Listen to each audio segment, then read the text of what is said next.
in a sterile hospital room where I had to make the hardest choice of my life. Abigail, my only child, had collapsed during her senior year at UCLA. 24 hours later, a doctor told me she had acute kidney failure, a genetic condition, and maybe 18 months to live without a transplant. The waiting list? 3 to 5 years. I didn't hesitate. Test me, I said. The surgery took 11 hours. They took my left kidney and gave it to Abigail. A perfect match. The doctors said it was textbook. My healthy kidney immediately started working at 87% capacity in her body. But here's what nobody tells you about organ donation. It changes you forever. My remaining kidney now works overtime. My energy levels plummeted. I went from running construction crews to managing light maintenance work.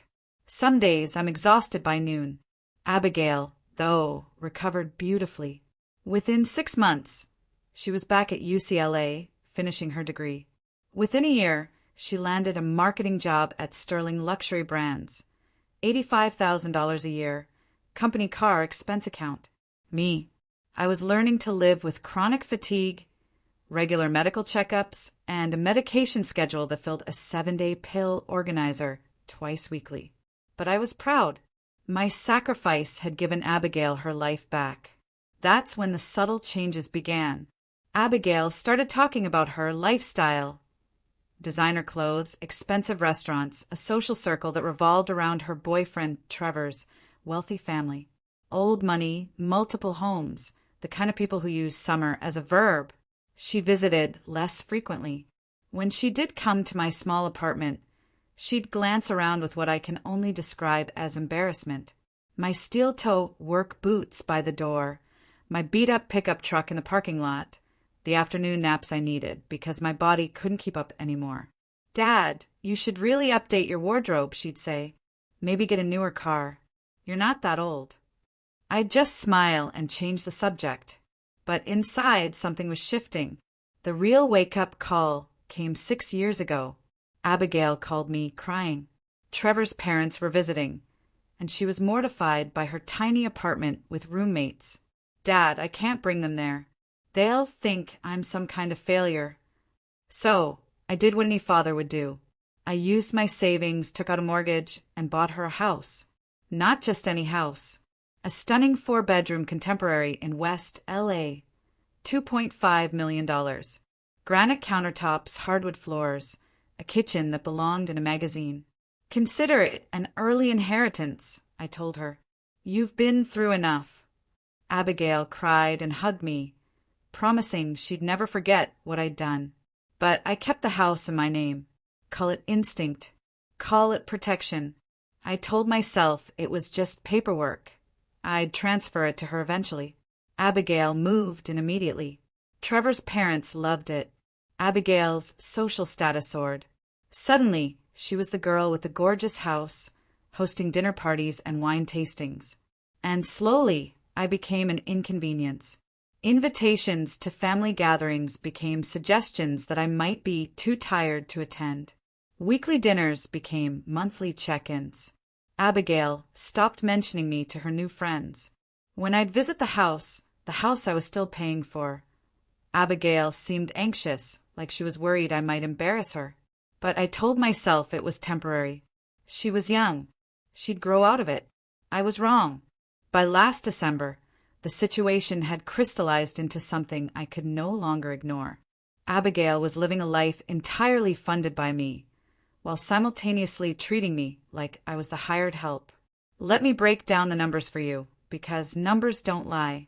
The house payment, property taxes, insurance, utilities, roughly $68,000 a year. Abigail's contribution? $0. But it wasn't just the money. It was the elaborate fiction she'd created. She was this successful, independent woman who'd earned her beautiful life through hard work. She'd post Instagram photos cooking in her kitchen, host parties, accept compliments on her interior decorating. Meanwhile, I was still in my small apartment taking afternoon naps because my remaining kidney couldn't quite keep up. The transplant medical bills? $40,000 out of my pocket money I'd saved for decades. Did Abigail remember this? Did she factor it into her calculations when she decided if I fit with her new life? I began to suspect the answer was no. The first real test came last Thanksgiving. Abigail called. "Dad, Trevor's family is hosting this amazing dinner. Very formal, very elegant. I think it might be better if you didn't come this year. You know how you get tired, and it's going to be a long evening." How I get tired. Like it was a personality flaw, not the direct result of giving her my kidney. I stayed home, ate a frozen dinner, and watched football. I told myself it was fine, but then came the phone call that changed everything. It was a Tuesday evening, December 10th. Abigail called while I was reviewing some paperwork. "Dad, I need to talk to you about something important." I could hear music and voices in the background. She was already at some event. Trevor's family is planning this incredible Christmas celebration at the house. Very exclusive, high-end. His father's business associates, local politicians, real networking opportunities for my career. I waited. The thing is, Dad, these are very sophisticated people. Image matters in their world. And I was thinking maybe it would be better if you didn't come to this one either. "Abigail," I said, a cold dread settling in my chest. "It's Christmas." I know. But you have to understand these people. They're going to judge everything. The way people dress, the way they talk, their backgrounds, and you're very blue-collar, Dad. It's not your fault, but it might send the wrong message about me professionally. "What message is that, Abigail?" My voice was quiet, just that maybe I come from a certain kind of family. These people, they care about things like that. I was silent for a long moment. In the background, someone laughed, glasses clinked. "So, you're ashamed of me." "It's not about shame, Dad, it's about strategy.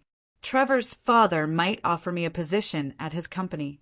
This could change my whole career trajectory.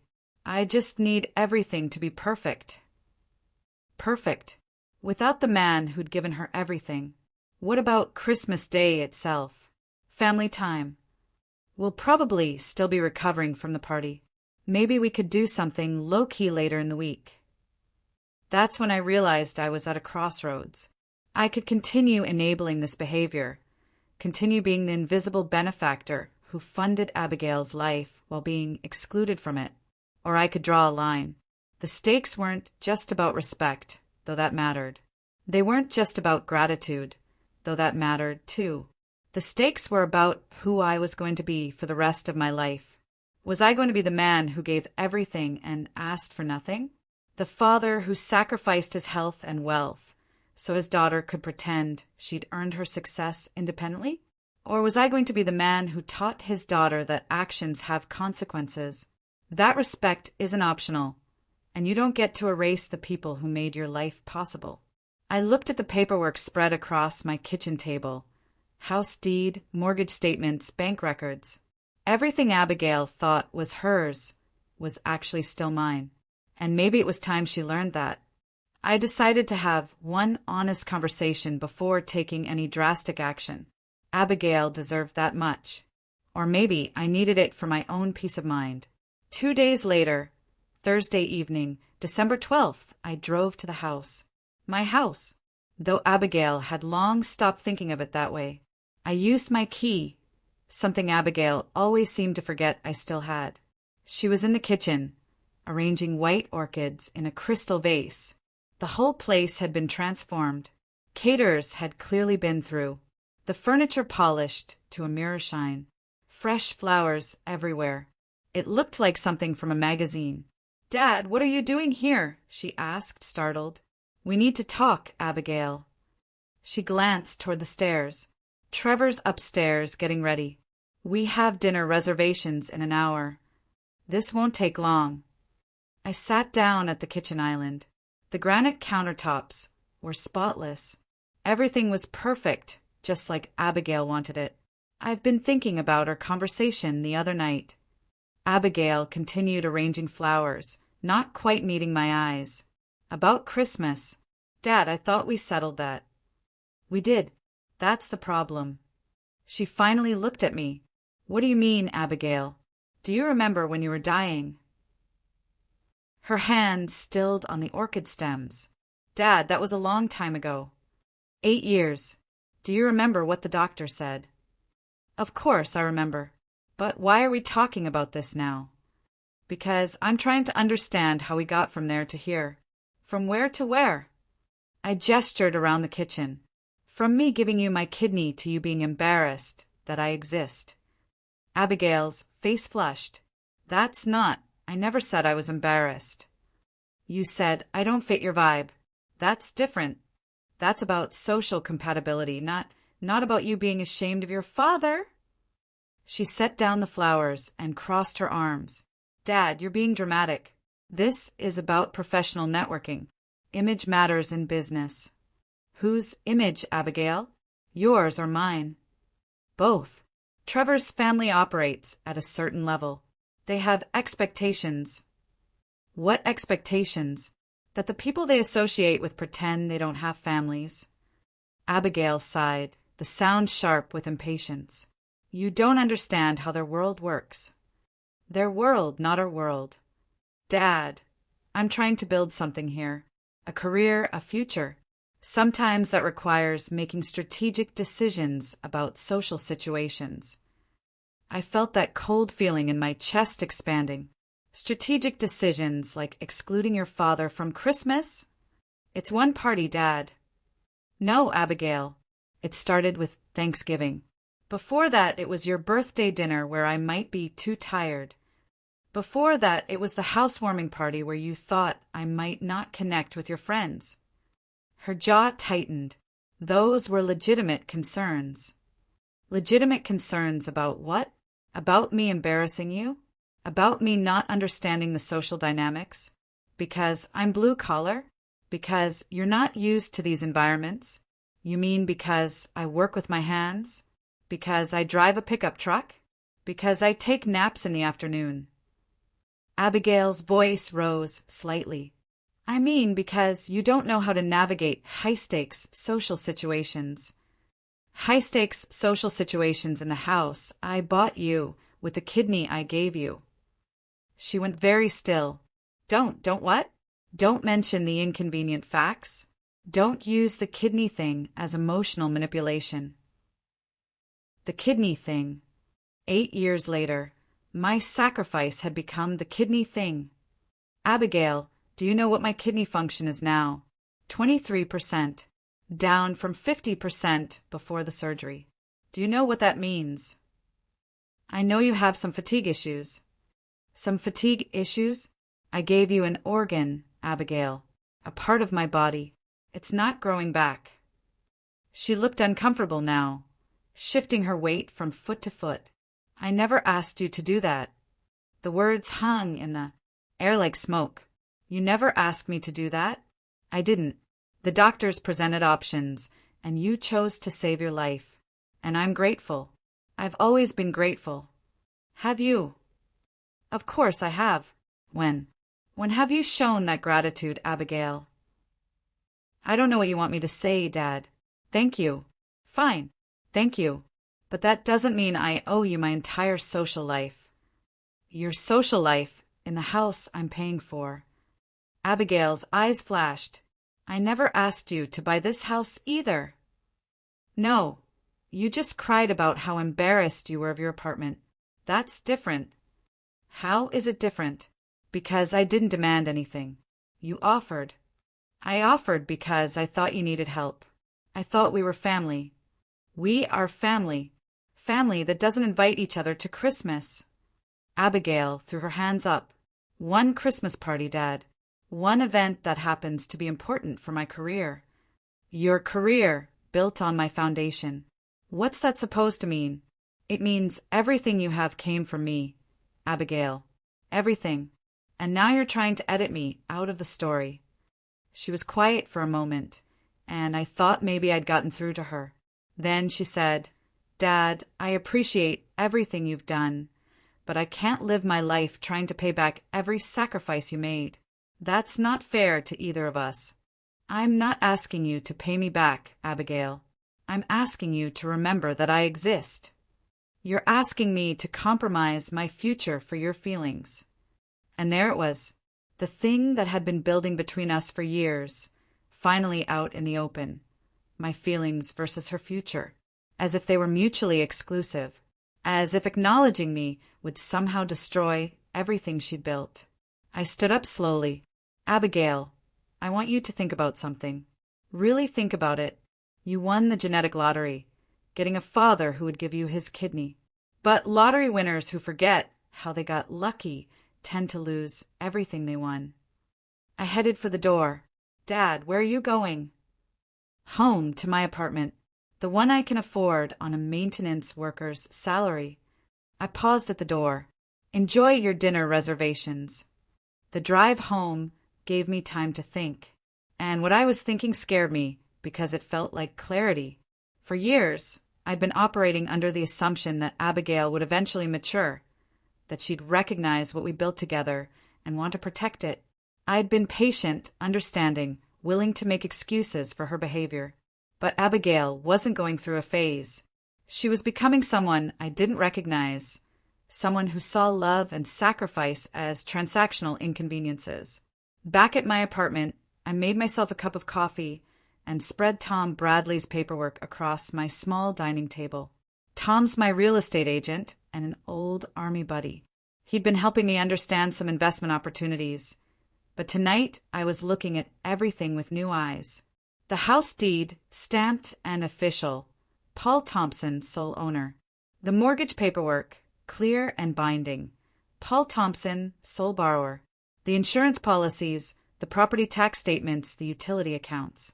Abigail had been living in my house for 6 years, and somehow she'd convinced herself and everyone around her that it belonged to her. My phone rang. Tom Bradley. Paul, you reviewing those documents I sent over? Yeah, Tom, I have some questions. Shoot. The house. If I wanted to make changes to the arrangement, what would that look like? Tom was quiet for a moment. We'd served together in Afghanistan. He knew how to read between the lines. What kind of changes, Paul?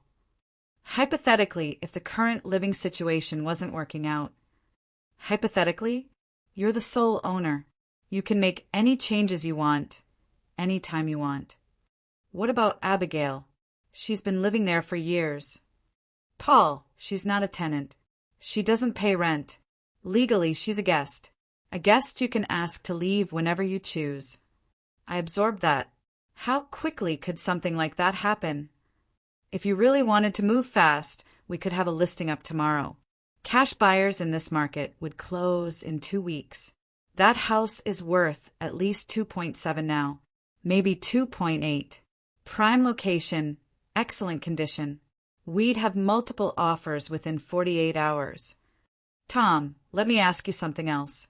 Do you still have those contacts at the real estate investment groups? Of course. Why? They pay cash, right? Quick closes. Paul, what's going on? This doesn't sound hypothetical anymore. I looked around my small apartment. 1 bedroom, 1 bathroom, a kitchen barely big enough for 2 people. This was where I lived while my daughter hosted networking parties in a house I couldn't afford to visit. Tom, I need to ask you for a favor, and I need you to keep it confidential. Name it. I need you to do some research. Quietly. Find out what that house would actually sell for in today's market. Get some preliminary interest from cash buyers. Don't list it. Just see what's out there. Paul, are you sure about this? Abigail's your daughter. Abigail's a grown woman who's made her choices very clear. But selling her house out from under her, Tom, it's not her house. It never was her house. I know everyone thinks it is, but the paperwork doesn't lie. Tom was quiet for a long moment. Okay, I'll make some calls. But Paul, yeah, once you go down this road, there's no coming back from it. You understand that, right? I understood, but I was beginning to think that might not be a bad thing. After I hung up with Tom, I sat in my quiet apartment and thought about consequences. Not just for Abigail, but for me, too. If I sold that house, I'd have nearly $3 million. Enough to buy something smaller but nicer. Enough to secure my retirement. Enough to get the best possible medical care as my kidney function continued to decline. But I'd also be teaching my daughter the hardest lesson of her life. I'd be forcing her to confront the reality that everything she thought she'd earned had actually been given to her. The question was whether that lesson would help her or destroy her.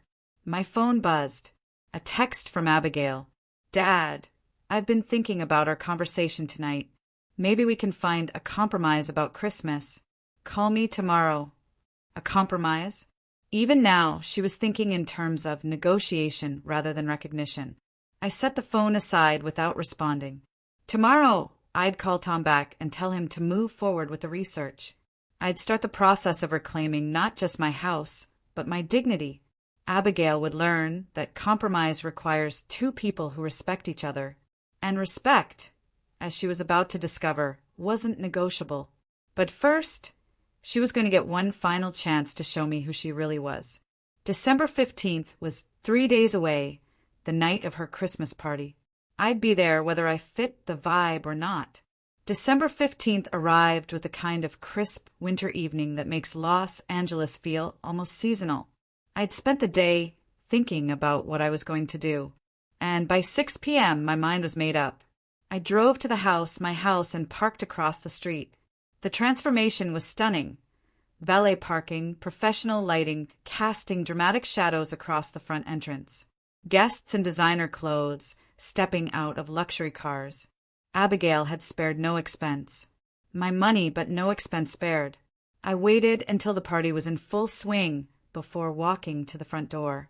I was wearing my best clothes, a navy blazer I'd bought for Abigail's college graduation, khaki pants and dress shoes. Not exactly black tie, but respectful. The front door was open, with a security guard checking names against a guest list. "Name, sir?" "Paul Thompson." He scanned the list, frowned, checked again. "I don't see a Thompson here, sir." "I'm Abigail's father and the homeowner." Before he could respond, I stepped past him into my own house. The place was unrecognizable. Crystal chandeliers I'd never seen before. Servers in white jackets carrying silver trays. A jazz quartet in the corner where Abigail's dining table used to be. At least 60 people, all of them looking like they'd stepped out of a luxury magazine.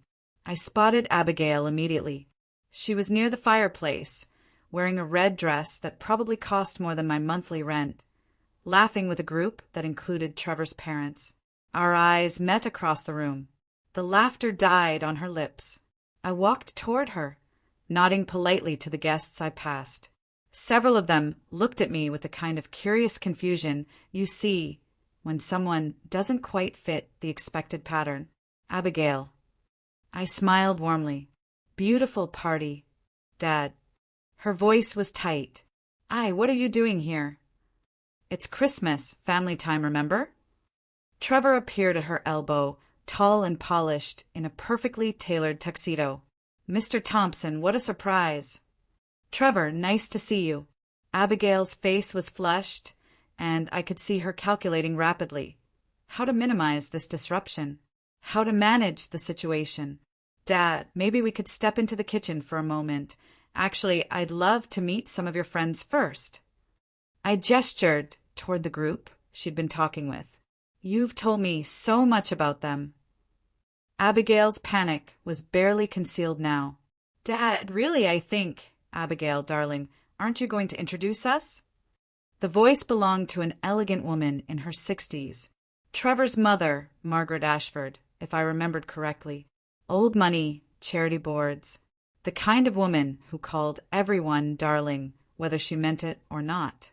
"Of course." Abigail's smile looked painted on. "Margaret, this is my father, Paul Thompson." "Paul, how wonderful to finally meet you." Margaret extended a perfectly manicured hand. "Abigail talks about you constantly." I shook her hand, noting Abigail's surprised expression. "Does she? That's nice to hear." "Oh, yes. She's always mentioning how proud she is of this beautiful home. how she's worked so hard to create this lifestyle. I glanced around the room. It is a beautiful house, isn't it? Exquisite. Abigail has such sophisticated taste. You must be so proud of how successful she's become, building all of this on her own. Abigail was staring at me with something approaching terror. Actually, I said conversationally, I am proud, and though I wouldn't say she built it entirely on her own. Margaret tilted her head, curious. Oh, well, there was the kidney transplant situation a few years back. That was a team effort. The group went quiet. Abigail's face had gone pale. Kidney transplant. Margaret looked between Abigail and me. Oh, Abigail never mentioned that. 8 years ago, she was dying of kidney failure. I donated one of mine. Perfect match. Thank goodness. You could hear a pin drop in our little circle. Abigail, Margaret said softly, you never told us you'd had health issues. It was a long time ago. Abigail's voice was barely above a whisper. Not that long, I continued pleasantly. The recovery was quite something. Abigail bounced back beautifully, but the donor recovery is a bit more complicated. My remaining kidney works overtime now. That's why I seem tired sometimes. Abigail mentioned I get fatigued easily. Trevor was looking at Abigail with confusion. You told us your dad had some kind of chronic condition. Well, technically that's true. I smiled. Reduced kidney function is chronic, though I wouldn't call it a condition so much as a consequence of choice.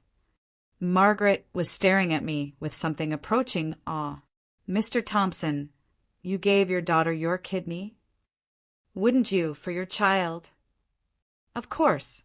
But Abigail, why didn't you ever mention this incredible sacrifice your father made? Abigail looked trapped. We don't really talk about it much.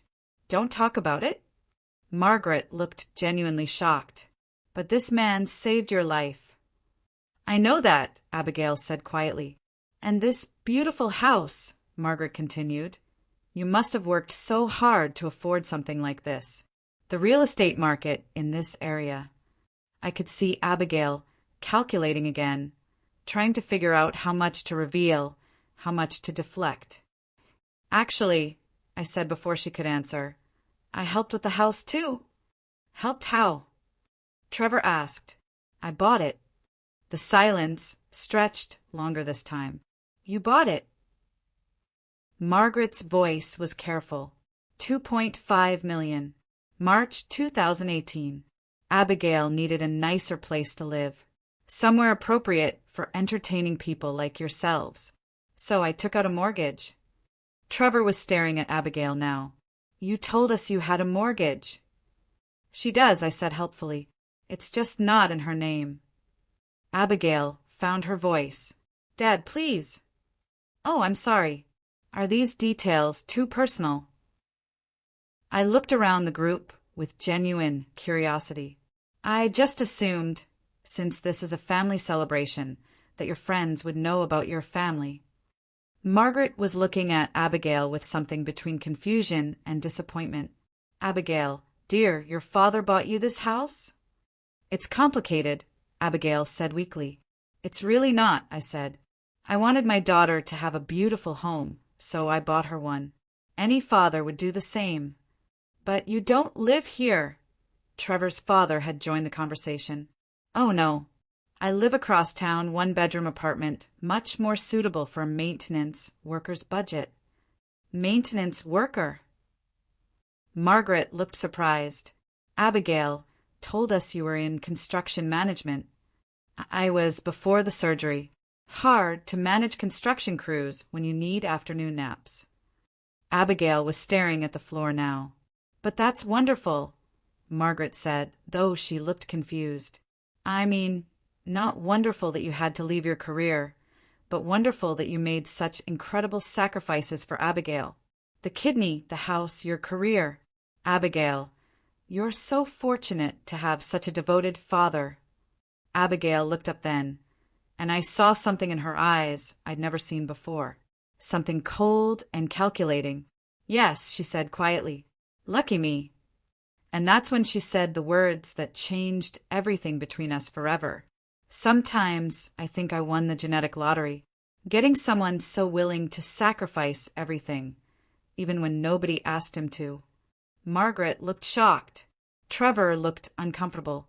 The entire group was suddenly very interested in their champagne glasses. But Abigail wasn't finished.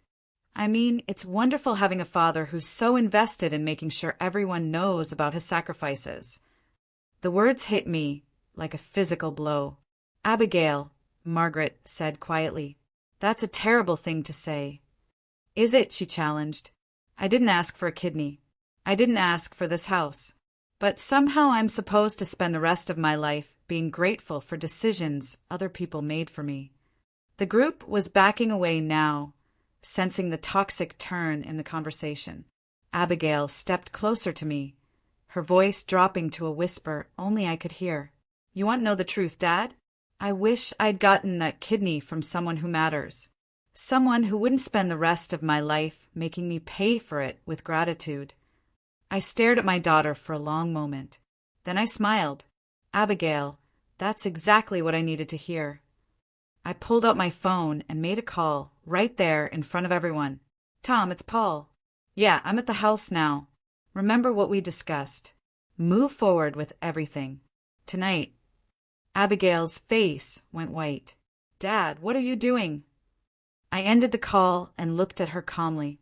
Something I should have done a long time ago. "What are you talking about?" Before I could answer, Trevor's father stepped forward. "I'm sorry, but who's Tom?" "Tom Bradley? My real estate agent." Margaret looked confused. "Real estate agent? But Abigail, I thought you said you weren't planning to move." Abigail was staring at me with growing horror. "Dad, please tell me you didn't." "Didn't what?" "Abigail, you can't sell the house. This is my home." "Actually," I said quietly, "it's not." Trevor frowned. "What do you mean it's not her home?" I looked around the group of elegant, sophisticated people who Abigail was so desperate to impress. "I mean, the house is in my name. The mortgage is in my name, the insurance, the property taxes, all of it. Abigail lives here, but she doesn't own anything." Margaret gasped. "Abigail, is this true?" Abigail's voice was barely audible. "It's complicated." "No," I said firmly. "It's simple. I bought my daughter a house because I thought she needed one. I kept it in my name because I thought we were family. But apparently we're not." "Dad, you can't be serious about selling it." "Why not? You just told me you wish someone else had given you that kidney. Someone who matters. Well, Abigail, someone who matters is taking back his house." The crowd around us had grown.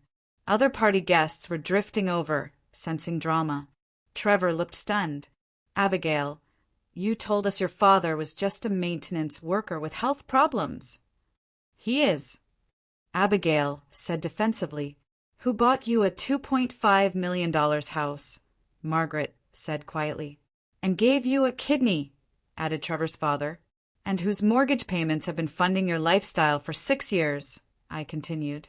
Abigail turned to me, desperation creeping into her voice. "Dad, we can work this out. You're upset. I understand, but I'm not upset, Abigail. I'm enlightened." My phone rang. Tom Bradley. "Paul, I just got off the phone with the Hendersons. They're still interested. Cash offer, 2.75. 30-day close. You want me to draw papers?" I looked directly at Abigail. "Make it 2 weeks." "Dad, no." Abigail's voice cracked. 2 weeks. Tom's voice was surprised. "Paul, that's aggressive." Abigail just informed me that she wishes she'd gotten her kidney from someone who matters. Someone who matters should be able to afford his own housing, don't you think? Jesus, Paul.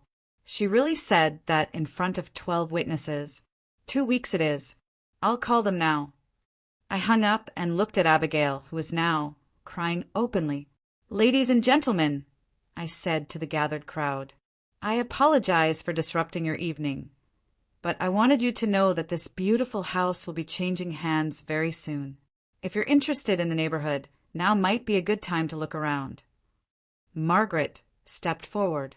Mr. Thompson, surely there's some way to resolve this family issue privately.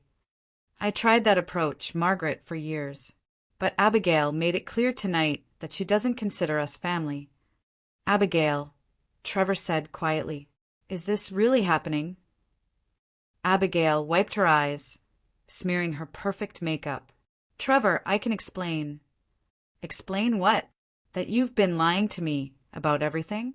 Your house, your success, your relationship with your father. I never lied. You told me your father was some deadbeat who couldn't take care of himself. He can't. Look at him. I smiled. Abigail, in 2 weeks, I'll have nearly $3 million in liquid assets. How much will you have? The question hung in the air. That's what I thought. Margaret looked at Abigail with something approaching pity. Dear, how could you be so cruel to someone who gave you so much? You don't understand, Abigail said desperately. He holds it over my head constantly. Every conversation, every decision, it's always about what he gave up for me.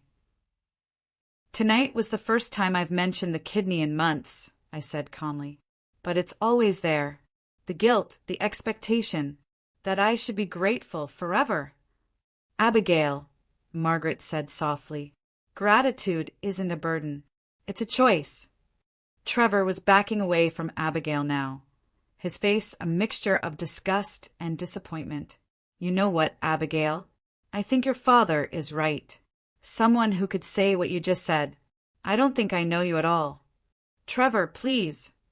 My father always taught me that character is how you treat the people who gave you everything when you think nobody's watching. Well, everybody's watching now. He walked away. His parents followed without a word. Abigail turned back to me, desperation replacing anger. Dad, please. You're destroying my life. No, Abigail. I'm stopping the destruction of mine. The party was dissolving around us. Guests were making polite excuses and heading for the door. The servers were looking uncertain about whether to keep serving drinks. Abigail grabbed my arm. Dad, I'm sorry. I didn't mean what I said. I was embarrassed and I said stupid things. You were embarrassed by me? Yes, I was. But that doesn't mean what, Abigail? That you don't respect me? That you don't value what I've done for you? That you see me as an inconvenience rather than your father? She was quiet. Abigail, do you know what the monthly payment on this house is? $3,847, plus taxes, insurance, utilities. Call it $5,000 a month. For 6 years, Abigail. $360,000, plus the $2.5 million purchase price, plus the $40,000 in medical bills I paid out of pocket for your transplant. And tonight, you told a room full of people that you wish you'd gotten your kidney from someone who matters. Abigail was sobbing now, her perfect party makeup ruined. Someone who matters just decided you can find your own housing. I walked toward the door, then paused. The new owners take possession January 15th. That gives you 30 days to figure out where you're going to live on $85,000 a year. Dad, where am I supposed to go? I looked back at her one last time. Abigail, that's the first decision you'll make as an independent adult who actually has to pay for her own choices. I can't afford anything in this area. Then don't live in this area. But my job, my life. Your job pays $85,000 a year. Your life costs $300,000. The math never worked, Abigail. You just never had to face it before. I walked out of my house for the last time, leaving Abigail standing in the wreckage of her perfect party, finally understanding the true cost of everything she'd taken for granted. The next morning, Tom Bradley called me at 7 a.m. Paul, the Hendersons accepted. $2.75 cash 14-day close. We can sign papers today if you're ready. I was sitting in my small kitchen, drinking coffee and watching the sunrise through my single window. For the first time in months, I felt clear-headed. I'm ready, Tom. Paul, I have to ask one more time. Are you absolutely sure about this? Once we sign these papers and they put down earnest money, there's no going back. There was no going back the moment Abigail said she wished she'd gotten her kidney from someone who matters. Damn, Paul. I still can't believe she said that. She meant it, Tom. That's what you need to understand. Abigail didn't have a moment of poor judgment. She revealed who she really is. What time works for you to sign? How about 10 a.m. your office? See you then. At 9:30, my phone started ringing. Abigail. I let it go to voicemail. She called back immediately and again. By the time I walked into Tom's office, she'd called 7 times. Popular this morning? Tom asked, noticing my buzzing phone. Abigail's finally realizing this is real. We spent 45 minutes reviewing contracts. Sale price $2,750,000. Earnest money $275,000. Non-refundable after 3 days. Close date December 29th, 2 weeks exactly. The buyers want to do a walk-through tomorrow, Tom said. Is the house going to be accessible? Abigail still has keys, but she'll cooperate. My phone rang again. Abigail. This time I answered. Dad, please. We need to talk. We talked last night, Abigail. You were very clear about your feelings. I was upset. I said things I didn't mean. Which things didn't you mean? That you were embarrassed by me? That you wished someone else had given you a kidney? That I don't matter. She was crying. All of it. I was just the pressure of the party, trying to impress Trevor's family. Abigail, there will always be pressure. There will always be someone to impress. The question is whether you throw your family under the bus to do it. Dad, you can't sell the house. This is my home. It was never your home, Abigail. It was my gift to you, and you made it clear that gifts from me are unwelcome. That's not what I said. You said you wished the kidney came from someone who matters. I was angry. No, Abigail. You were honest. Maybe for the first time in years. I could hear her breathing, trying to collect herself.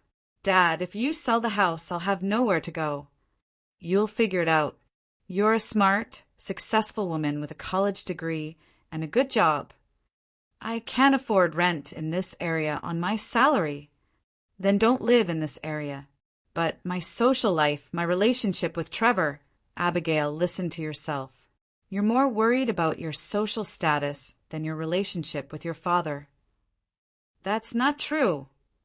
Last night, when you had to choose between defending me and protecting your image, what did you choose? She was quiet. Abigail, I'm going to tell you something, and I want you to really hear it. I don't regret giving you my kidney. I don't regret buying you that house. I don't even regret the 6 years of mortgage payments. Then why are you doing this?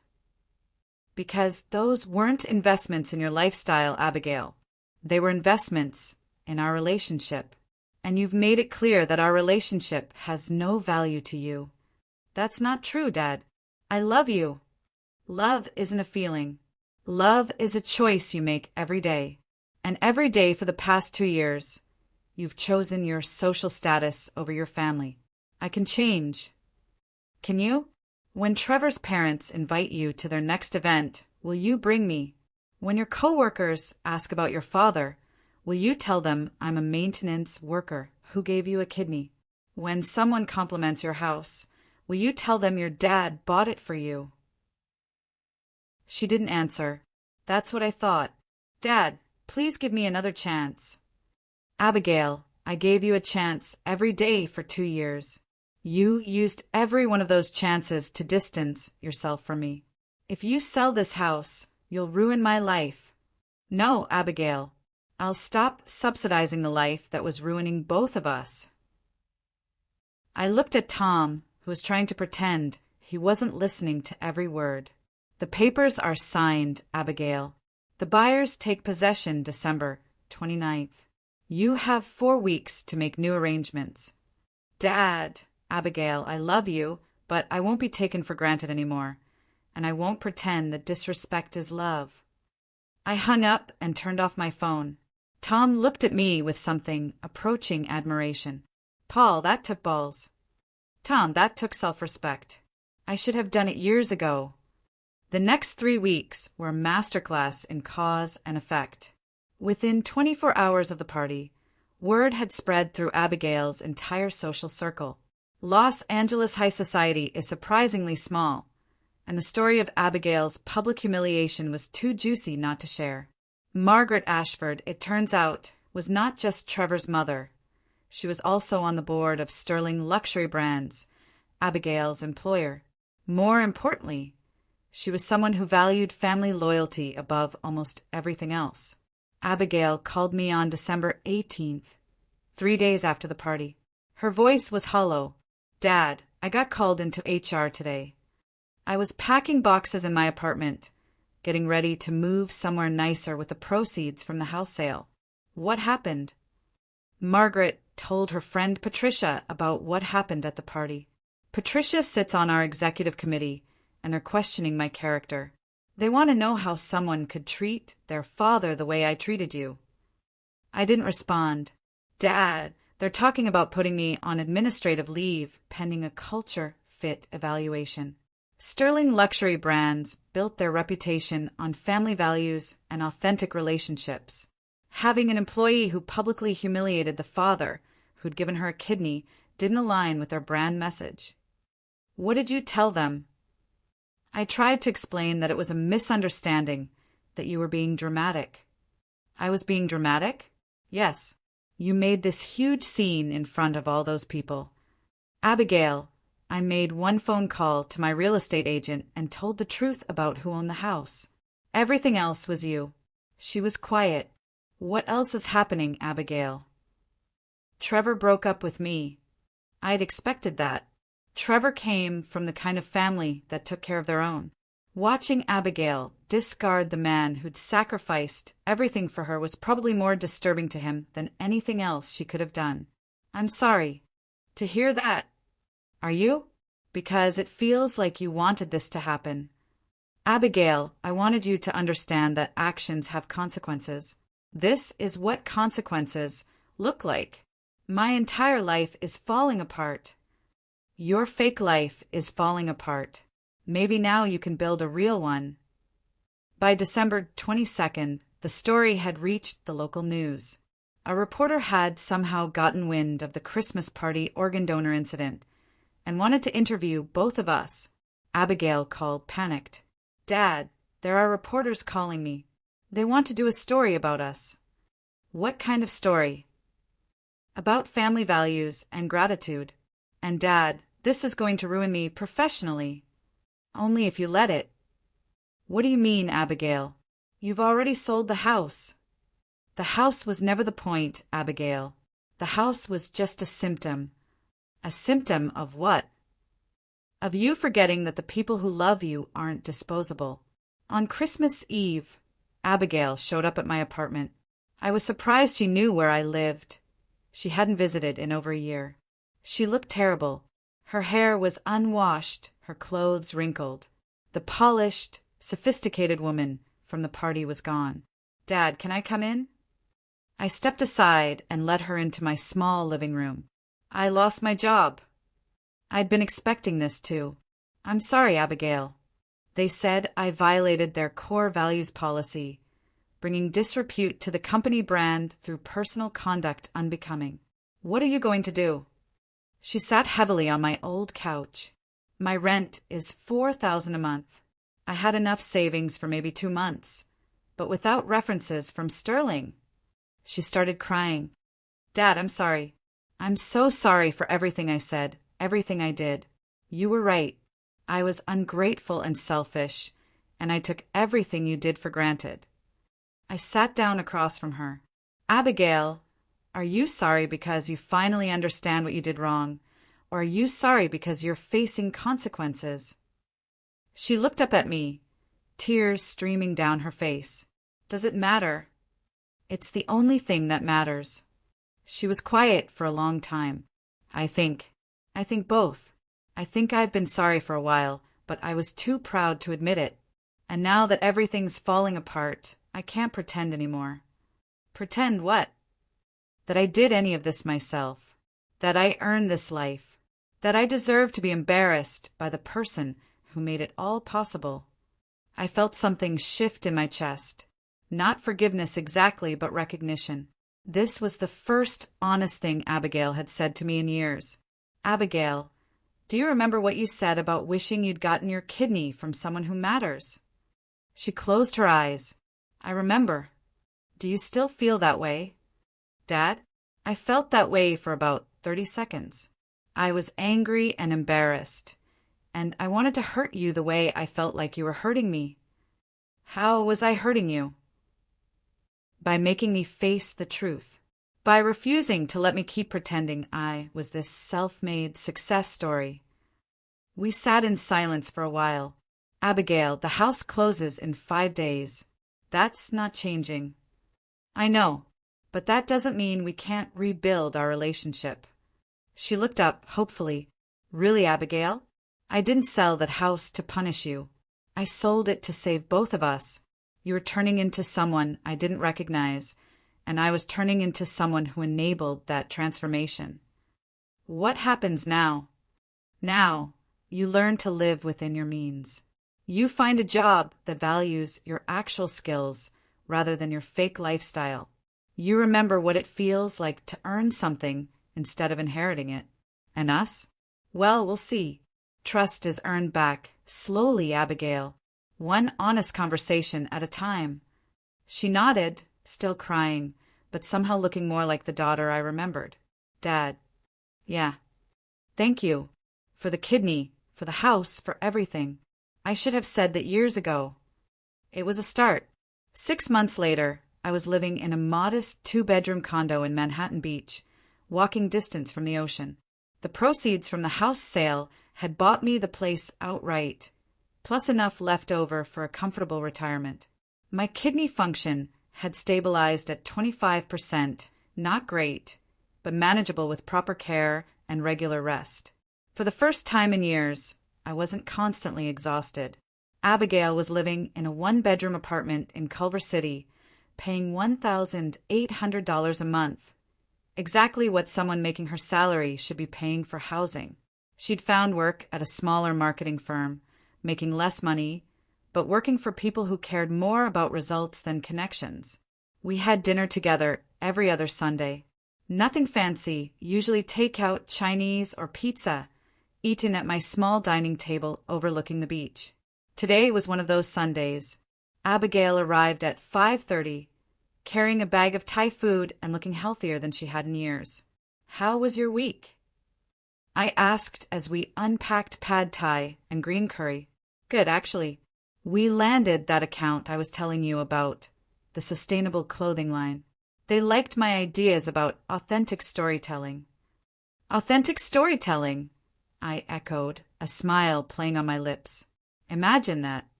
She smiled back. I know. Ironic. Abigail had learned to laugh at herself over the past few months. It was one of many changes I'd noticed. Dad, I need to tell you something. What's that? I've been thinking about Trevor a lot lately. I waited, not missing him. Exactly. But thinking about why that relationship fell apart so fast. And I think he never actually knew me, the real me. He only knew the version I created. The successful, independent woman who'd earned her beautiful life through hard work and good choices. And when he found out that wasn't true, he felt betrayed. Not just by the lies, but by the fact that I was willing to throw away my relationship with you to maintain those lies. Abigail had been doing a lot of this kind of reflection. It was another change I'd noticed. What did that teach you? That you can't build real relationships on fake foundations. That authenticity isn't just a marketing buzzword. It's actually the only way to connect with people who matter. We ate in comfortable silence for a while, watching the sunset paint the ocean orange and pink.